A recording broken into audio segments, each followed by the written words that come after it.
now we get to the meat and the sandwich, the really good stuff. So your process, and there are a few things a few threads that I want to pull on here. But why don't you give us the 30-second elevator pitch of what is Aoris and why you started it?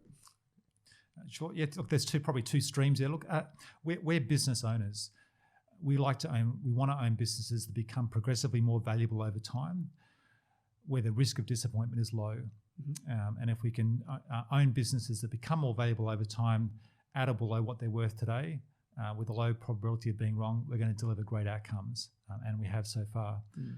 And in terms of why we've created this business, I think the best investment management businesses that I've observed around the world are independent businesses.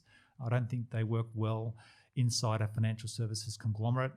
Banks, which are often inherently transactional by nature. They're often run by marketing people who want to keep creating new products. And we're very clear that we think we can do the best job for our clients by focusing on doing one thing well. And so we have a single product, and we're only going to ever have a single product. And by that nature alone, it's very unconventional. Most asset management businesses start with one and keep adding new products. And so we're committed to doing one thing well. Mm-hmm. And we're also thinking being independent is very important, allows us to be in control of our destiny and to not be subject to the commercial whims of a business that wants to create new products and create activity and transactions. Mm. Great. I can only imagine what it's like to set up an investment firm from the get-go and then do it again 6 years later. I imagine there would be many similarities, but some differences. What did you do different this time? Yeah, Owen, you ask a very interesting question, because along my journey, I'd say that my circle of competence has progressively got smaller. And that might sound, well, that's a bit of an odd thing to say, because investors are always getting smarter. They know more businesses and more sectors and more countries. And the circle of competence is always getting bigger. Well, mine's gone the other direction. And it's really through the lessons learned along the way of type of businesses that we think don't fit an ARS process. Going back to the GFC banks, well, at that point in time, I invested in banks, wouldn't do so now. Would you believe I was the IT analyst at Colonial First State during the tech boom? And so learnt lots from seeing the massive influx of capital, people painting big rainbows and imagining big dreams, and which we've seen a bit of a repeat in recent years with the unicorns and all the excitement about what could be. That was a pretty exciting time, but also saw just a huge amount of corporate failure, all the rubble post-tech boom. So lots of lessons learned there. And in more recent years, in the last 3 or 4 years, there's types of businesses that I did own or would be comfortable owning a few years ago that we wouldn't do so now. To give you a few good examples, at Evans & Partners, I owned some businesses in the consumer staples area, Danone in the yogurt, Colgate in toothpaste, Diageo in spirits, Kellogg's in breakfast cereal. I wouldn't own those businesses again. And if you walk down the supermarket aisle, you can immediately see there's just a lot of choices. It's very competitive. The people that those businesses sell through, the retailers, are under a lot of structural pressure, and that pressure is then being forced back up the chain to their suppliers.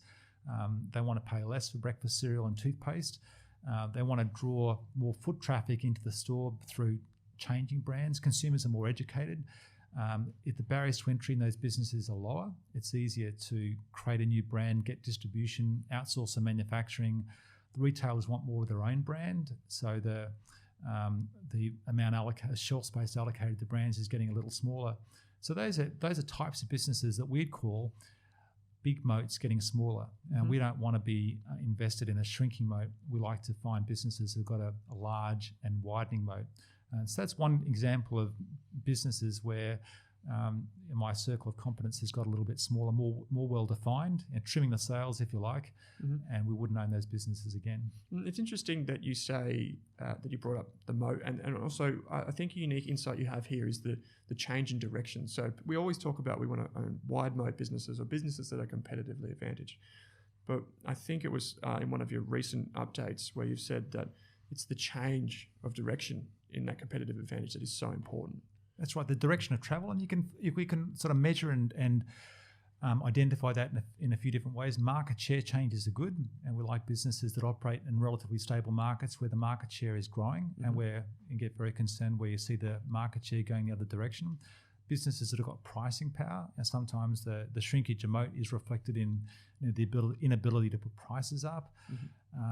Where we're seeing in new entrant competition is another example. Another area that I did invest in at Evans and Partners, will be more wary of today, is advertising agencies.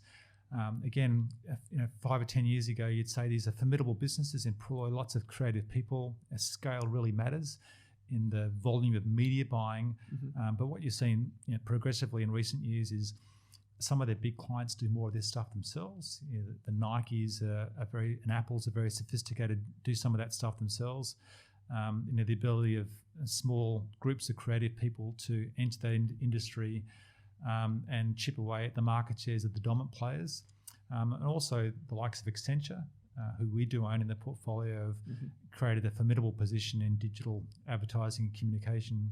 So you can see that the relevance of the groups like Omnicom and WPP and Interpublic, the madmen of their age, has now got a little smaller, and so they're big but shrinking moats that we're very wary of.